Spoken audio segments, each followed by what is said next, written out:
करोड़ों का घर, लाखों की गाड़ियां, लेकिन शहर में ऐसा सैलाब आता है कि साइबर सिटी डूब जाता है। सोमवार को जो तस्वीरें आपने देखी, ऐसा बिल्कुल नहीं है कि गुरुग्राम या गुड़गांव में ऐसा पहली बार हुआ है।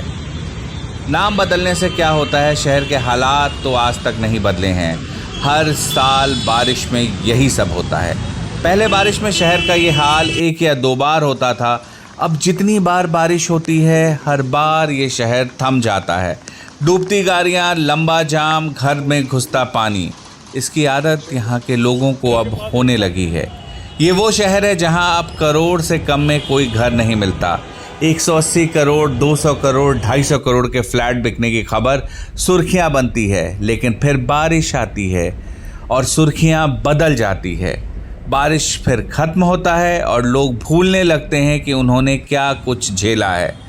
कई नए प्रोजेक्ट्स बिल्डर लॉन्च करता है। बताया जाता है ये वर्ल्ड क्लास शहर है। वाकई ये वर्ल्ड क्लास शहर ही तो है, जहां घरों से अगर आप निकल गए तो कब लौटेंगे ये भी आपको पता नहीं रहता।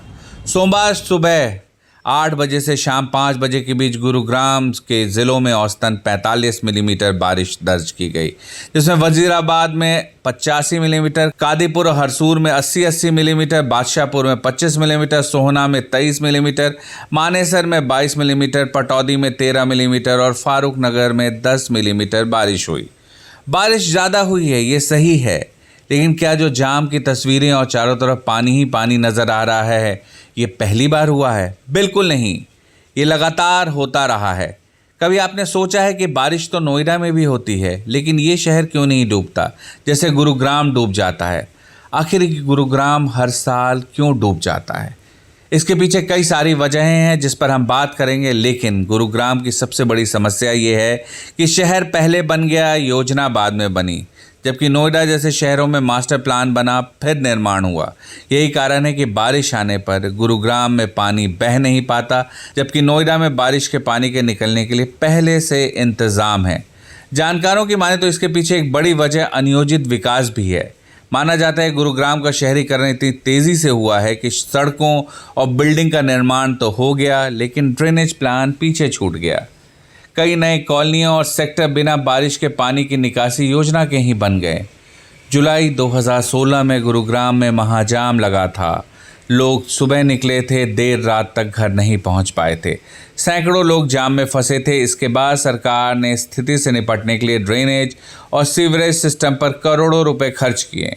इसके अलावा शहर में कई जगह अंडरपास और फ्लाईओवर का भी निर्माण कराया। बावजूद इसके हर साल मानसून की बारिश में गुरुग्राम डूब जाता है। बताया जा रहा है कि जो ड्रेनेज सिस्टम बनाने का काम 2010 में शुरू हुआ, वो अभी भी अधूरा है। बजट बढ़ता गया, लेकिन ड्रेनेज सिस्टम सही से नहीं बना। अगर बना होता तो इतना पानी सड़कों पर जमा ही नहीं होता। एक और बड़ी वजह है अवैध निर्माण जो नालों के ऊपर बनाए गए हैं। गुरुग्राम में पहले तालाब थे, झीलें थीं। दरअसल गुरुग्राम चारों तरफ से अरावली पर्वत से घिरा है, तो ये जो अरावली पर्वत से पानी नीचे आता है बारिश होने के बाद, वो पानी इन झीलों में, तालाबों में जमा होता था, लेकिन इन झीलों तालाबों पर निर्माण कर दिया गया। हर जगह शहरीकरण की ऐसी आंधी आई कि तमाम जगहों को भर के शहर बना दिया गया।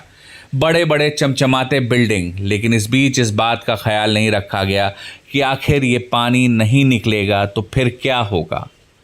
और जो समस्या अब लगातार बढ़ती जा रही है वो यही है कि पानी शहर से निकल नहीं रहा है और वो गुरुग्राम में कॉलोनियों में जमा हो रहा है और सड़कों पर महाजाम लोगों को देखने को मिल रहा है। अब बड़ा सवाल ये है कि कैसे इसे ठीक किया जाएगा। दरअसल तमाम एजेंसियां जो गुरुग्राम में काम करती हैं, उन तमाम एजेंसियों में तालमेल की कमी नहीं होनी चाहिए। उन्हें मिल करके एक प्लान बनाना चाहिए जिससे 1 साल नहीं तो 2 साल के अंदर में गुरुग्राम को जाम से मुक्ति मिल सके और इस तरह से पानी जमा शहर में ना हो पाए। अगर कहीं अवैध निर्माण या अतिक्रमण हुआ है तो उसे तोड़ा जाए। उन कॉलोनियों पर विशेष ध्यान दिया जाए जहां पर ड्रेनेज सिस्टम सही से नहीं बना है।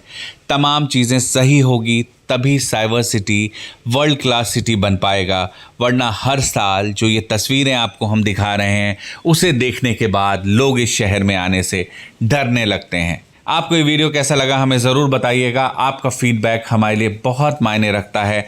मिहिर गौतम ऑफिशियल में फ़िलहाल इतना ही। नमस्कार।